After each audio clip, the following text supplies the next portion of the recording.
Last one. But you are filming me driving? Yeah. On our way to the last session, number 33. Get to ring the bell today.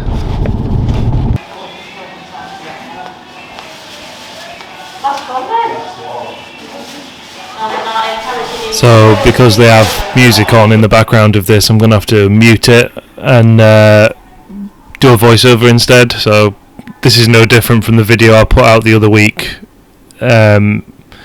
They're just checking my details, putting the mask on here, and I don't know why there's so many of them this time. There's normally only 2 of them that do this bit. I guess it might be that the 2 watching are teaching the 2 that are putting the mask on. There's a lot of students in the hospital, so who knows. So yeah, going into the machine there, getting all lined up. They're just checking that I am lined up properly with the lights. Yeah, and then it looks like the other 2 that are behind are just double checking what the first 2 have decided is okay.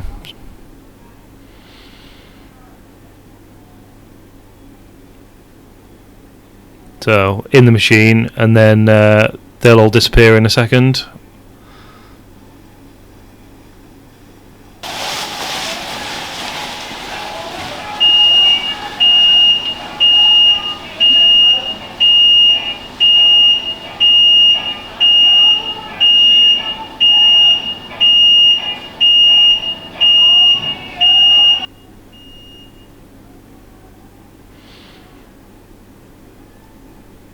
So during this time, the machine is scanning me. They've got a reference CT, and here they're just comparing that against where I actually am. You know, even though I wear the mask, I can be in a slightly different orientation.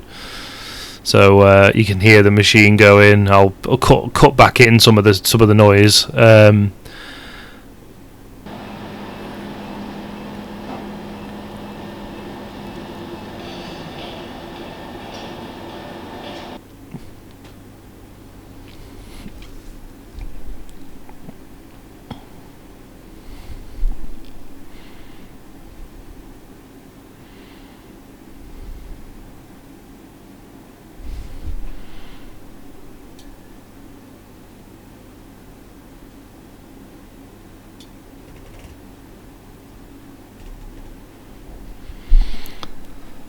So the machine's still scanning away, doing whatever it's normally doing.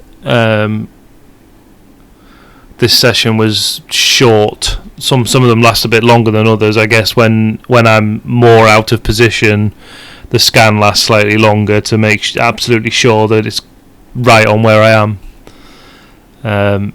This one was quite short, so soon I'll the bed that I'm on moves slightly.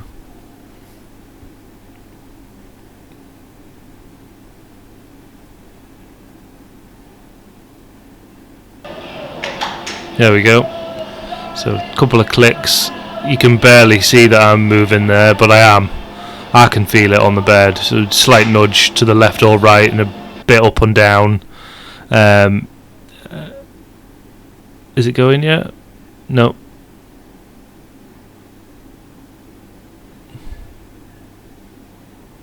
Right.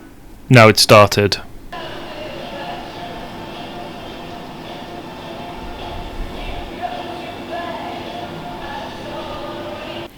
So while this is going on, I can smell ozone and I can see flashy lights even though my eyes are closed.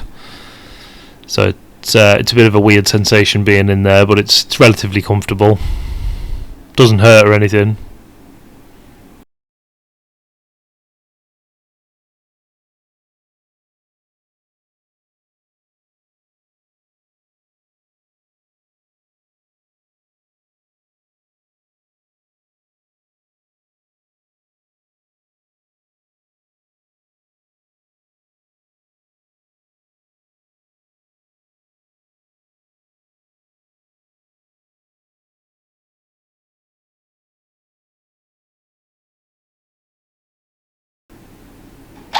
And there we go, all done. So, you know, the treatment doesn't last all that long, really. I don't know what that was, about 45, 60 seconds, something like that. And then they come back in and they help me dismount from the table. All good.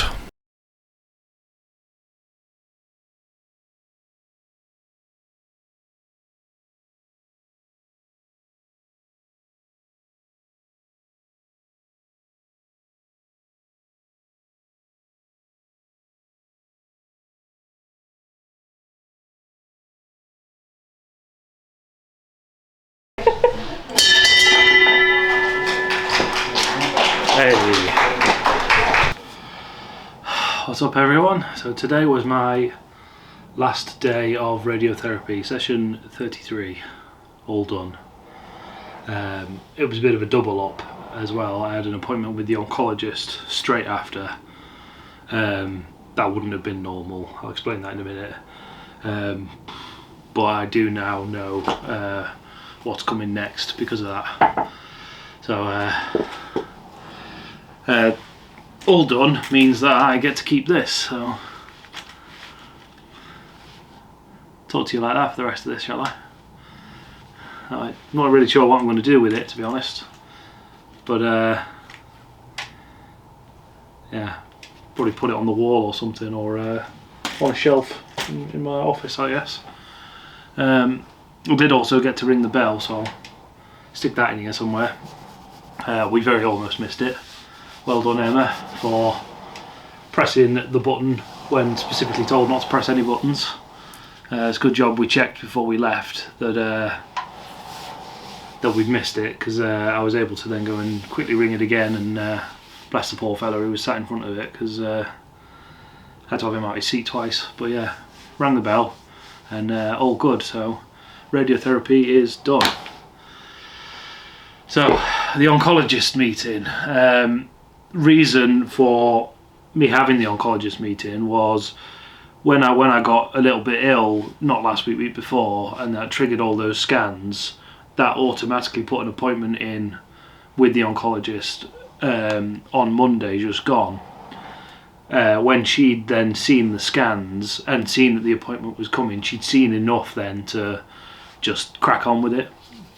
So normally I would have not seen the oncologist yet, and I would have waited 4 weeks, had the appointment to talk about the chemo, and then gone straight into the chemo. Whereas now we've had the appointment, there will still be a 4-week break, because they like to give the radio time to pass, I guess, or sort of like the swelling caused by the radio time to go by. The good news is, though, that from the scan that I've had, all indications are that it's responding well to the treatment, which the markers that came back from the histology suggested that it would. So she's quite pleased with that. So that's all good. And the prognosis is basically as good as it could be, given there's different mutations that my type of tumour can have. So oligodendroglioma grade 3. There's the there's all sorts of different variations in different gene sets that it can have, and mine has come back. Basically, she called it triple positive. I'll look up what that means after this, and I'll stick it up here somewhere, and hopefully that'll make sense. So yeah, basically that means that it's the best kind of tumour for them to have to deal with, and they're sort of quite well understood, and the treatments tend to work quite well. So on a sort of bell curve, or not bell curve, what's the word? Distribution curve. The prognosis is reasonably good of me, about a third of me making it to about 20 years from now. So, but people last longer than that, so could be longer, could be shorter, we just don't know. We just have to see how I get on as time goes by, and see what the chemo does. And I guess then I'm going to be having scans probably for the rest of my life every year, to see how things go, and we'll see what happens. That's where all the work I'm doing with my diet and my, trying to get back to some level of fitness, losing weight, all that will all help. If I can live my lifestyle in the healthiest way possible, then I give at least the oncologist and the treatment teams the best chance they've got of reducing the tumour down to a level that's manageable for as long as possible. So the actual treatment is not going to start until sort of back end of Feb. So there's another appointment now in the diary for the next appointment with the oncologist, the kind of the pre-chemo appointment, which is the appointment I would have had anyway, I think, on the 16th of Feb. And the plan is to go into that appointment, all being well. I'll be sent for some blood tests and stuff. I've got to check some basic things to make sure that I'm in a reasonably healthy condition before I start the chemo, reasons for which I'll get onto in a minute. The plan at the moment is to do 6 cycles of 8-week PCV, which there was a bit of confusion between what I heard, what Emma heard, and what's written in the information they've given me. But that 8-week block includes a rest period, so there's sort of 3 or 4 weeks. I think it's 4. Emma thinks it's 3. The information's completely wrong, because it's about 6-week cycles rather than 8 weeks. So I think it's 4, and I go in for an injection of. This is where I need my information. So the PCV are the names of the drugs. So P is procarbazine, C is lamostine, CCNU brackets, and V is vincristine. That's the one that gets injected. Yeah. So day 1 you usually have the vincristine injection and lamostine capsules. So that'll be in hospital. Then I take 10 days or a period of time, I take procarbazine. So as I say, this that I'm reading off now is based on a 6-week cycle, which is not right. I'm having an 8-week cycle, so I think there's probably 2 weeks of that. And then she said in the meeting on day 8, and she either said day 21 or day 29. Me and Emma, neither me or Emma could remember which she'd said. I go in for another one, and so over the course of 3 or 4 weeks I take the drugs, and then it stops, and there's 4 weeks of no drugs while we see what that does. Go back in, more blood tests, another meeting, and then it all being well I'll go for another cycle, and the plan is to do that 6 times. So 8 weeks, that's basically the best part of a year to do that 6 times, so it'd be 48 weeks altogether. So that is pretty much the plan for the rest of 2023. There are some risks involved, obviously, and there will be some side effects. Although other than the little bit of up and down that I had a couple of times where I needed to adjust my steroids, I'll come back to steroids as well in a minute. The radio went much better than they'd prepared before. I was expecting to feel awful and really tired all the time, and actually I've actually had quite a lot of energy. I'm doing pretty well, to be fair. In terms of what's coming, she hasn't said anything quite as extreme as I was expecting, like full on isolate, don't go anywhere.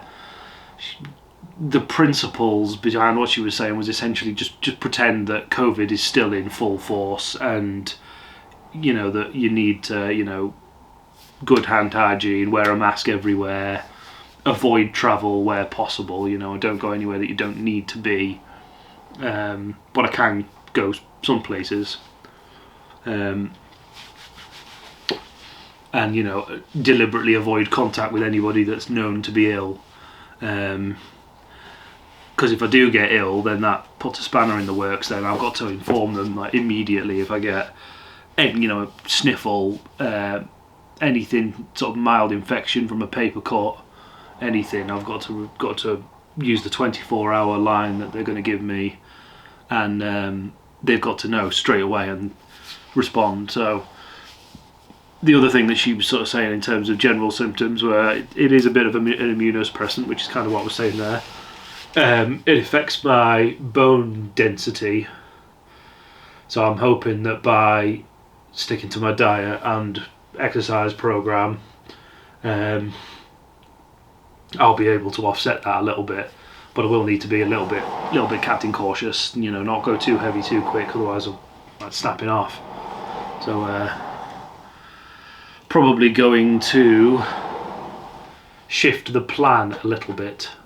So the plan was finish, it never really finishes, but work on my aerobic fitness all the way through until this event that's on at the gym at the 4th of Feb, then shift to weightlifting.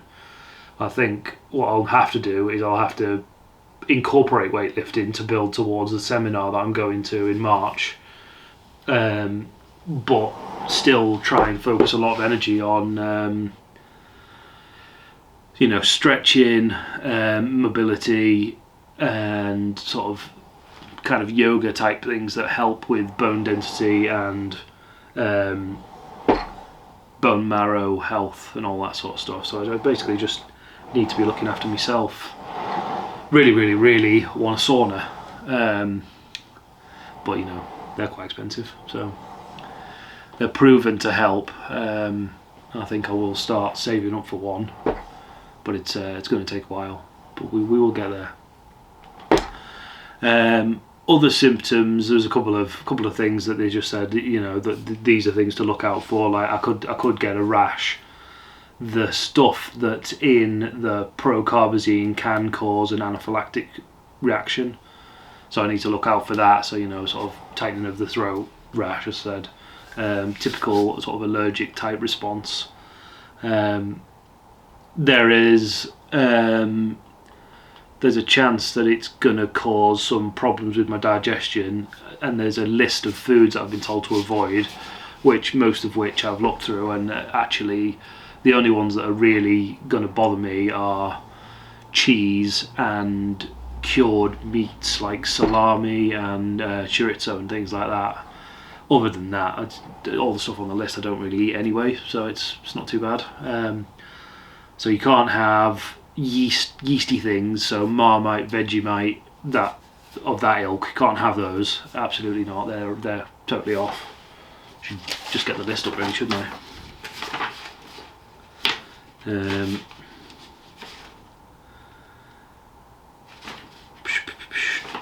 Oh, here we go. No booze, no alcohol-free beers or wines. So mature cheeses are off. Salami, pepperoni, sort of cured sausage type things. Yeast or beef extract, so no Oxo, no Marmite, no Bovril. Overripe fruit is off. Broad beans are off for some reason. Anything that's pickled, fermented, smoked or matured. So my salmon that I have every morning I will have to adjust. Not really sure what I'm going to do there, but I'll think of something. And the other thing that is written in here, which is important, is it does say to stay active during the treatment for risk of blood clots. So that means that staying in here and doing all this shenanigans is on. And if anybody argues otherwise, I'll have words, because it's keeping me sane doing all this stuff. I think that covers just about everything, to be honest. So yeah, there's a little bit of a break now. Oh no, steroids. Yeah, so when I went today, just so happened to be one of the step downs in my steroid dose, and I could feel the difference straight away. So normally I wake up and I sort of, once I take the steroids, I kind of feel better. Not that I feel particularly bad when I wake up, I haven't had enough time to wake up by the time I take the drugs. but the steroid had gone down from 3 milligrams to 2 this morning. Oh, excuse me. And when we talked about it in the meeting today with the oncologist, was saying that, you know, I respond really well to them, and when the dose is higher I feel much better. So she's put that back up again, so I'm going back up again tomorrow, and then tapering it down much more gradually over the next 2 or 3 weeks. So whereas it was, you know, previously I'd been on 6, then 4, then 2, and then they changed it to 4, then 3, then 2. It's even more gradual now. It's going to be 4, then 3, then 2.5, then 2, 1.5, then 1. Every week, coming down by 0.5 every week, really gradually, to see if by the time we meet at the end of February, I can be on a, you know, a much reduced dose without the continual sort of symptoms that I get. So the weird thing in my face where I feel like I'm dribbling even though I'm not. This morning that felt continuous again, kind of like it did when I went for those scans last week, but because I understand it better now, it wasn't as, you know, panic inducing, and I didn't feel the need to worry about it until I spoke to the oncologist, and I just told her, and she said, oh yeah, it's fine. So she's put them back up. So yeah, radio is done. Put the bell in again because hey, that's done. I'm not sure what to do with this. Anyone who's got any suggestions on what to do with this decorative item now, I suppose, then yeah, leave a comment and make your suggestion known, because I'm not really sure what I'm going to do with it, to be honest. I knew I wanted to keep it, but I didn't really know why, so I'm not really sure where I'm going to put it. I am now, God, I'm freezing. I've got a day of catch up to do. Time got away from us yesterday with everything that's been going on, and I have 2 of my 88s to do today, and because it's the final day of radio, I'm going to throw in something for the 33 as well. So there's 33 sessions of radio altogether, and I'm going to go and do that. Yeah, probably won't be much to report on for a little while, so this might be the last one of these for 2 or 3 weeks maybe, unless something major happens, like I have a seizure, or if the meds turn out to be no good, then I think this is probably going to be the last one of the treatment diary updates for a couple of weeks. So 16th of Feb is the next time I'm going to know anything more. So yeah, early Feb, keep an eye out for something, and I'll see you then. Thanks for watching.